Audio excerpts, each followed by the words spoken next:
I want to introduce you to Bart Johnson, who many of you know. He serves as one of our elders, and Bart's going to introduce Tim, right, to us and talk a little bit about this opportunity that they have to leave tomorrow to actually go to Japan to be a part of urgent relief over there. So Bart, I'll turn it over to you to introduce Tim and tell us about what you guys are going to do.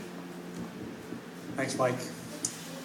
Tim Benson has lived 2.5 years in Japan, and he's now living in Orlando going to RTS, getting his formal theological training so that he can go back to Japan as a full-time missionary there. He and Danny Anderson have been working all week, this week feverishly, to put together a small team of people to go to Japan to work with the relief effort there. And so I'm really excited personally to be a part of that team.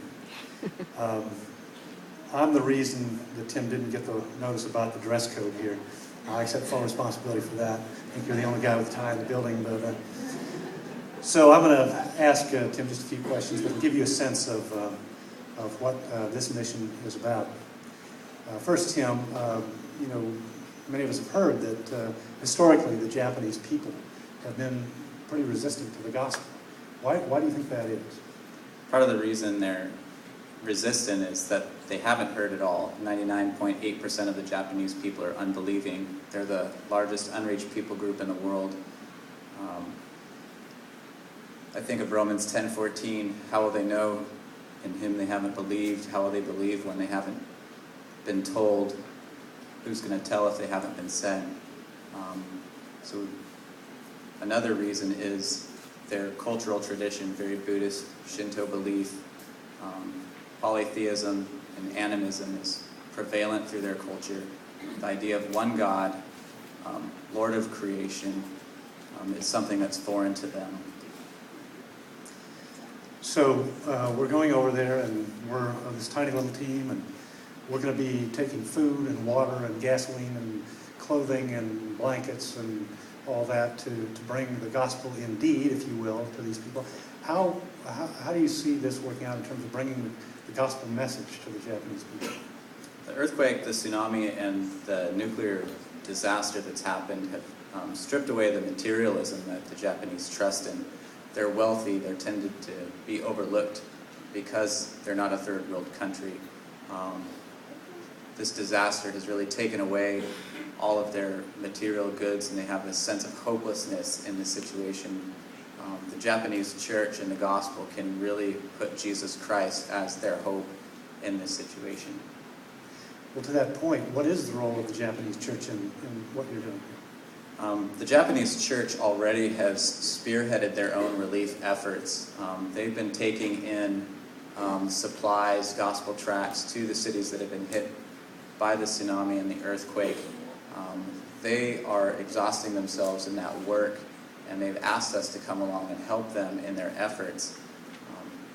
It's a great way for the Japanese church to just act unified in this effort and be a witness through their unity to Japan. So there's a real window of opportunity we sense here. How can Lake Baldwin Church come alongside this team and come along the Japanese church? The first would be prayer. Like I said before, 99.8% haven't heard of Jesus Christ and don't believe. They need to know. We take comfort in the fact that Jesus will bring all nations from the east and the west to himself. Be praying for the people of Japan. Be praying for our team going over and the people that have already been giving so much of themselves there. Another way is money. We're working with a nonprofit that 100% of what we raise is going to the Church of Japan to help continue with the relief effort that they're doing.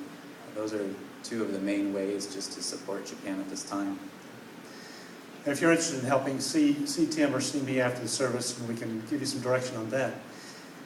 Our team leader, Danny Iverson, has well said, I think, that as we pray, he encourages us to pray that God would use this catastrophic tsunami to usher in a gospel tsunami of grace that will wash over the Japanese people and bring renewal to that nation. So if you would join us in praying for that. Thanks. Let's take a moment and pray together for these guys. I know this past week I was getting emails from Bart saying, I want to go over there and go up north to Sendai and help out. I couldn't believe it. He's actually going there tomorrow.